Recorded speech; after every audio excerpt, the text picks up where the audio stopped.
Good morning বন্ধুরা, সবাই কেমন আছেন? আশা করি সবাই ভালো আছেন। আমিও ভালো আছি। আবার নতুন একটা ব্লগ নিয়ে এলাম।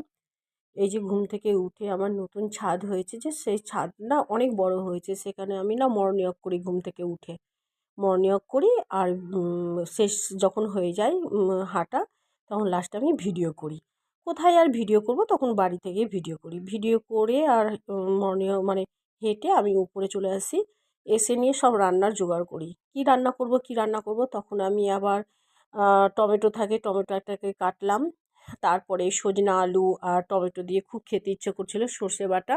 আমার খুব ভালো লাগে, বড়ি দিলে তো বেশি ভালো। তো যেহেতু আমরা এখন অসহজ, তো বড়ি খাওয়া নাকি চলবে না, ওই জন্য বড়িটা দেওয়া হয়নি, এমনিই করেছিল, ভালোই লাগছিল খেতে। তো ফার্স্ট টাইম আমি বললাম যে তাহলে আগে এগুলো করে নাও, তারপরে আবার পরে আবার অন্য অন্য রান্নাগুলো করবে। তো বাড়িতে এনে রাখা ছিল পনির, সেই পনিরটাও করা হয়েছে। আবার ছানাও এনে রাখা ছিল, তো ছানাও করা হয়েছে।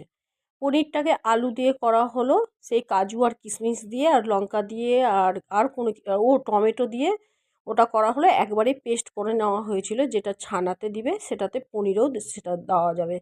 তো একসাথেই করা হয়েছিল মশলাটা। তো সেই মশলা অর্ধেক অর্ধেক করে চলে গেছে দুটোতেই। তো ওটা করলো আলু দিয়ে। আর এই যে ছানার যে রেসিপিটা আছে সেটাও বিনা হলুদের হবে, মানে বিনা হলুদ বলছি, বিনা আলুর হবে। আলু ওটাতে দেওয়া যাবে না। তো রিম্পাকে বললাম যে এক কাজ করো, তাহলে ওটা করো একটু, এটা একটু যেন আলাদা স্বাদ হয় সেরকম চেষ্টা করবে, কেন একটা তো করেছো ছানা। তো বললো যে মা এটার আলাদাই লাগবে, কেন এটাতে তুমি আলু দিচ্ছ না, তো একটু আলাদাই টেস্ট হবে। আর তাছাড়া এটা ছানা আর ওটা পনির, একটু আলাদা আলাদা স্বাদ আসেই।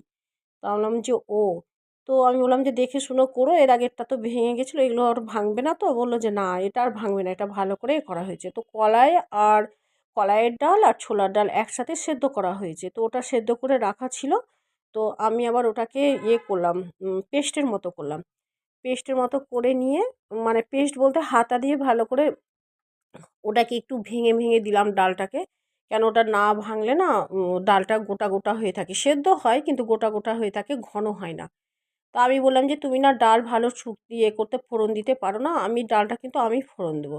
তো বললো ঠিক আছে তাহলে তুমিই করো। তো আমি আবার ও ওটা করে নিল, ছানা রেসিপিটা করার পরে আমি আবার ওই ডালটাকে ফোড়ন দিলাম।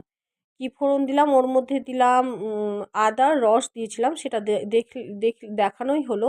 আদার রস দিয়ে আর মৌরি দিয়ে ফোড়ন দিয়েছিলাম, ওর মধ্যে হিং দিই আবার তেলের মধ্যে। তো হিং দিয়ে ওটা ফোড়ন করে নিলাম ডালটাকে। আর ও ও এই যে ছানা রেসিপিটা করছে, তারপরে কাবলি ছোলা রাখা ছিল সেদ্ধ করে, সেই কাবলিটাকেও